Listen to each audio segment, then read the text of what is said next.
with modern communications and the extension of what we can see in communications and in computer power, in getting information transferred back and forth, there is no reason why you could not carry on this interview at home, at your office, with me at my office, etc. And I think that as we look farther into the future, we're going to find that people will live where it is conducive to live, not where it is conducive to work. That the movement of the work to the individual will be much easier because, as I say, most of our people are doing knowledge work, not work with physical materials.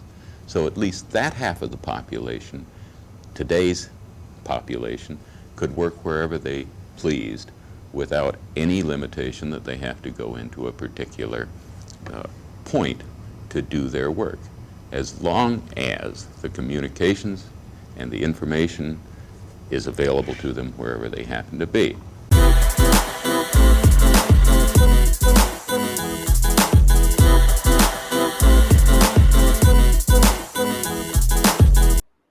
Hello, hello. Welcome back to the Borderless Work Podcast. This is episode 2.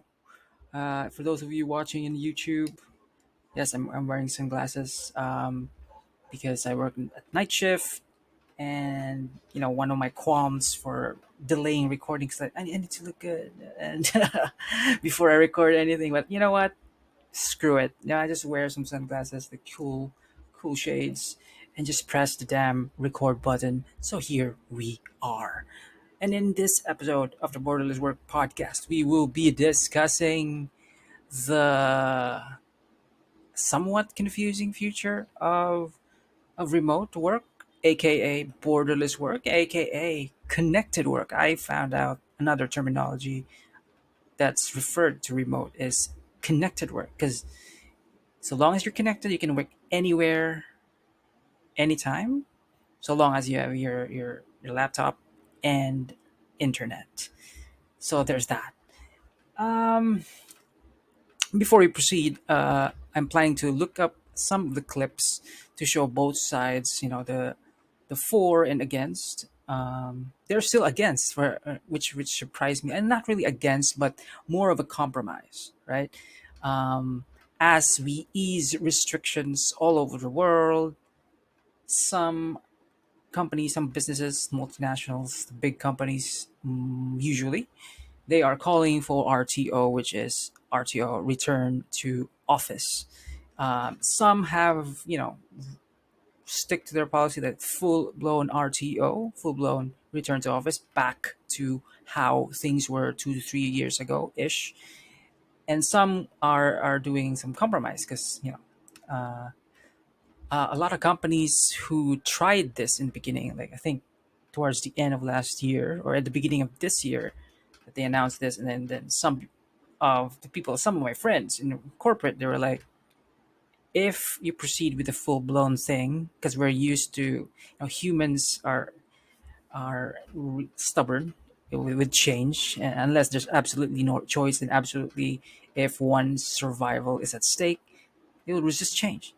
And now these companies, they want to bring these people, their employees, back to the office, and they have obviously, for obvious reasons, have faced resistance, right? They faced resistance, and some, threatened that, they're going to resign, and then until they called the bluff and said, there's lots of people who are changing companies because, you know what, I don't feel like the company policies would fit my personal goals and preferences. Therefore, I shall be looking for other opportunities for greener pastures and whatever reason. And I have a couple of friends who have changed companies at the beginning of this year. And I'm sure there will be more when there is no compromise. And of course, the compromise to RTO is hybrid work. Hybrid work is like, like 4 day work week and then 2 days work from home, or it could be the reverse, like 2 day in the office and then 4 day work from home type of approach. I'll be looking for people to interview about that, since I'm no longer as updated as as a non office worker myself. So there's that.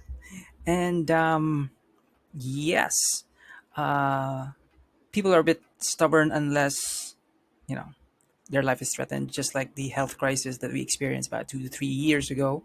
And just to acknowledge, like, remote work, connected work has been around for a while, right? It was just on the fringes, or it wasn't really taken seriously by the business people, business people. Yeah, pretty much the mainstream folks.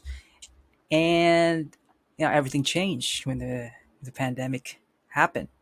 And to acknowledge the shift, the speed of shift, the fastest, based on the articles I've read, was about 10 to 15 days. Like a full blown office based company or business shifted to remote within 10 to 15 days of adjustment, research, very quick, to be fair. And now that we're going back to the so-called normal, now they want to go back to how things were. But people change along the way. And yeah, the first clip that we're going to be looking at is like a couple of clips will be on the corporate side. This clip that I'll be sharing slash reacting to is from Simon Sinek. I don't know how to pronounce his name. Who's run a virtual company for over a decade, trying to build trust without any kind of human contact is way more difficult. And I think one of the big mistakes that a lot of organizations have made is because we've adapted reasonably well to teleworking, we're missing the fact that many of the relationships pre-existed. We know these people. Good luck building trust with somebody who's entirely new to the team and has never met anyone. That's very different. Because remember, Oh no, you're the chosen one. You're supposed to be. You're supposed to be the chosen one. Why? Because remember, we build trust between the meetings. Isaac Stern said music happens between the notes. Well, trust happens between the meetings. Even on virtual teams, you still want to meet at least once a year as a group to solidify those bonds. And by the way, brainstorming sessions, anything to do with ideas, oh my God, they're impossible to do virtually. You just don't have the same flow of ideas. You can't interrupt each other easily. Interrupting each other virtually is rude and disruptive. Interrupting each other, in a meeting where there's 10 of us is easy. It's no big deal. You can have 4 people talking at the same time, and it's fun because we're all in the same flow and in idea generation. So I think we have to accept that, yes, the ability to telework means that we can keep these organizations functional and moving during these pandemic times. And for companies that think they never need to go back to the office, they're in for a shock. I think what will happen, and I think if you ask me to envision the future of work, is especially in the military, you didn't realize you had this component until you were forced to. And I think what will happen both in military and in private sector is things will become a little more fluid, where people will actually have the option to telework when they can and when they need to. So it's not like, hey, next Thursday, do you mind if? It'll happen where somebody just emails in the morning saying, I'm working from home today. And it's fine. It just becomes a fluid part of our workday and way more socially acceptable. That kind of makes sense. I think I judged him too early. uh, so yeah, that's an interesting way to put it. Like the future work will become more fluid, rather than just drawing lines in the sand and declaring one. You either one or the other. I think that's fair. That's absolutely fair. At the end of the day, I am all for like a certain level of convergence as well.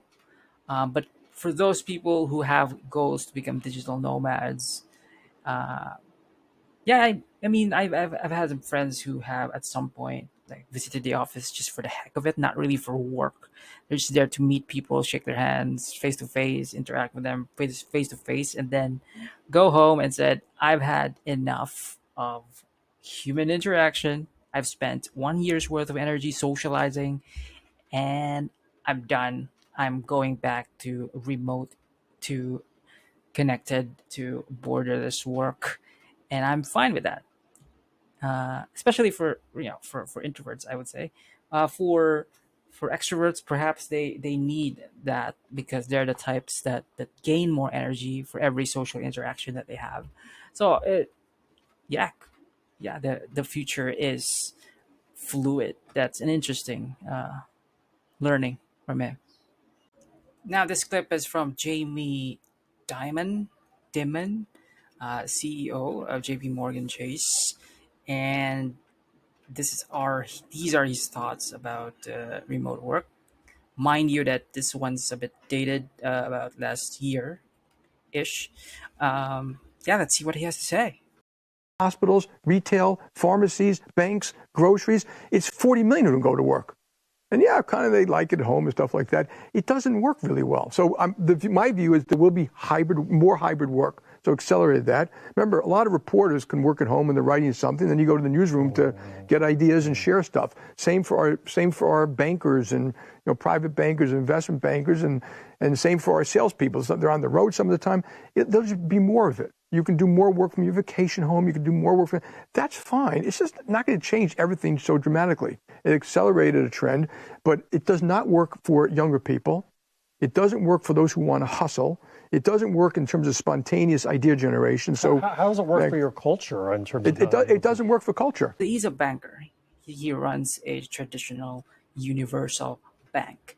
So of course he's going to say these things about, I met a banker face to face, and I understand, like, sometimes when these bankers, they're doing big deals, they have to do it the old fashioned way, face to face, because of the age group that they're dealing with. The older their age group, they would perhaps prefer that kind of interaction. So yeah, that would make sense for him. And of course, I cannot discount his own personal experience, but maybe this is just my Asian, perspective, that at least here in Asia, we're shifting rapidly in terms of usage towards mobile banking, and therefore, um, a lot of our local banks even have started to adapt towards that direction of digital banking, mobile banking, more and more, and the services are no longer just in person, although the in persons are still useful to a certain extent, for customer service purposes. But hey, most of my interactions with my bank are either online, email, messenger, for just to check on outages, and reconnections for anything customer related or technical support related. Um, the last resort is physical face to face interaction. So yeah, there's some truth to what he says there. But in terms of working, I would say no. Bankers don't really have to be there, uh, at least on the front line. But hey, I don't know what goes on in a universal bank. So That's the other thing I remind people. It's got to work for the clients. It's not about whether it works for me. And I have to compete. So, and the other thing is, as you know, certain jobs you can probably do 4 days a week from home. That's fine. I'm not against something like that. So it'll be by job type, and it'll be the same thing in your business. The people who print your thing go to work every day. The reporters probably spend half the time in the office, half the time out. They'll be doing things like that. So I just don't think the world's going to be that dramatically different. And the next clip we have is a video from Time, or Time magazine, former, are they still a magazine? But they have a Time YouTube channel. And this is going to be an interesting multi-perspective type of like interview about remote work. So let's see what these people have to say. It also provides the opportunity to be flexible around personal life and work. And so people are taking advantage of that. It does also provide that opportunity to look at different locations and where people want to spend their time, because then you are not tied to one location where you have to go in every single day. And so that provides a lot of flexibility around that.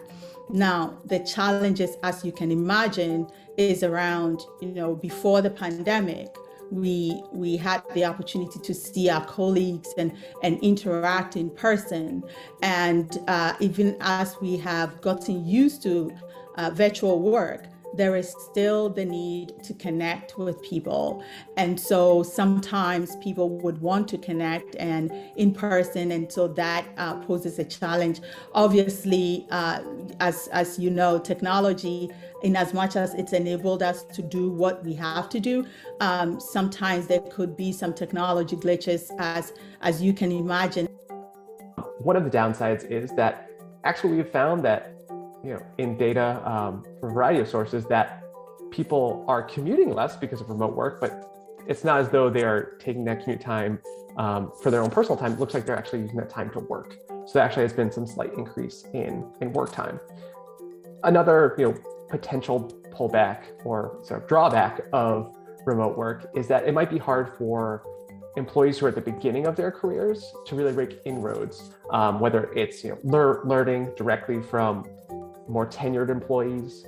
So that might be sort of make it more difficult in a more remote first world for them to really advance their career. But some of the upsides of remote work for employers include the fact that they might be able to hire workers they might not have considered before, who live in a different part of the region or the country. And then also, if there's fewer people going into the office for fewer days a week, in the long run, that means employers can spend less on real estate. Some common points have been mentioned, comparing from the previous videos that we have watched and reacted to, and the advantages and disadvantages mentioned are things that I agree with, both from the employed side and also from the employer side. On the career side, that's an interesting note. I think we are at a point wherein it is uncharted territory. It can be considered as an uncharted territory. It's easy to point out that, hey, this is going to be a problem for the next generation, being unable or having limited time with regards to interacting with their colleagues face to face. Perhaps it totally depends. My experience so far is that there are some small businesses that are good at building culture remotely, have creating the necessary structures and activities that would encourage more collaboration, and having systems that would allow others to be seen. I say it depends on the system, and yeah, we're definitely at a point wherein different sizes of companies will have certain advantages and disadvantages. Of course, if the bigger the company, it's going to be more difficult to implement certain systems of, let's say, engagement. Virtual engagement is one. Um, Tracking, output tracking work is another. I mean, there are time tracking platforms, softwares out there to track the type of work that certain remote workers are doing. Some companies are more concerned with outcome based type of measurement of effort, of contribution to the business. So yeah, we're definitely on an uncharted territory, and yeah, I'm excited to learn from others how they're doing that. Now, what can we conclude based on these videos that we have watched and listened to? Well, I would say like remote work is here to stay. It's just it will depend on how a company deals with it. For sure, some of the bigger companies would still on the short term continue to insist on the RTO uh, type of activity. Some will go the hybrid direction. Some will go virtual first, like as one of the people in the videos mentioned, like they're gonna go virtual first, but have the options of going to the office. So it's interesting because like it's like 80% remote and then 20% face to face, which is interesting way to approach it. Uh, Another would be the fluidity or the convergent direction, as mentioned by Mr. Simon Sinek, wherein it's similar to the virtual first, but it's more integrated. More, but that's gonna take time. I would say like what's the right level of integration, or it may depend on the company, depend on the industry of the company, because like some companies who are more on the infrastructure side, like oil pipelines or power generation, this requires physical labor, physical work. So that's going to be a factor as well. Like perhaps in the organizational structure, there will be more people um, leaning towards remote if it's like more office or administration based. But for those who are required to go to the field and execute maintenance and repair and all sort of equipment related type of tinkering and maintenance, that would be more leaning towards face to face and physical. But then again, a field work is also a different animal. Field work is also totally different. So it's remote work here to stay? I'd say yes. It's here to stay. It may not be this on the same form that we know right now, but it's definitely going to be a major thing. Um, Unlike when I was in college, wherein like nobody heard about remote work until we started working. Now I think there's more awareness towards the younger generation we're in. Okay, if they want to go remote work, then go for that. If they want to be more hands-on and more inclined towards technical vocational type of work, then they know what to expect, right? They're not the type of people who want to be stuck in the office. They want to go to the field, they want to work with their hands, they want to sweat, they want to move. Then they know uh, what to expect, basically. So yep, I think the conclusion here is that yeah, we're still on uncharted territory. Some companies, the bigger multinational type of companies, as what we have seen so far, they want they they want to return to the office, but it depends. Like some companies will be forced to change if their workforce will resist. Uh, but we don't know yet the final form. So that's going to be exciting as well. Um, yeah, I think that's about it, really. Like, let me know if this type of format works, because like I am also trying different things. Like, unlike the previous episode one, where it's much more straightforward, camera to the face. This one is still camera to the face, but there's some reaction elements on it. Like, yeah, I need your feedback, people. Do comment, like, share, and subscribe. Once again, this podcast is video podcast first, and will also be available uh, in audio format after it is uploaded into YouTube. So that's about it for the second episode of the Borderless Work podcast. Let me know what you think. Once again, co- uh, share, and subscribe. Share your thoughts in the comment section, and I'll see you on the next episode. Peace.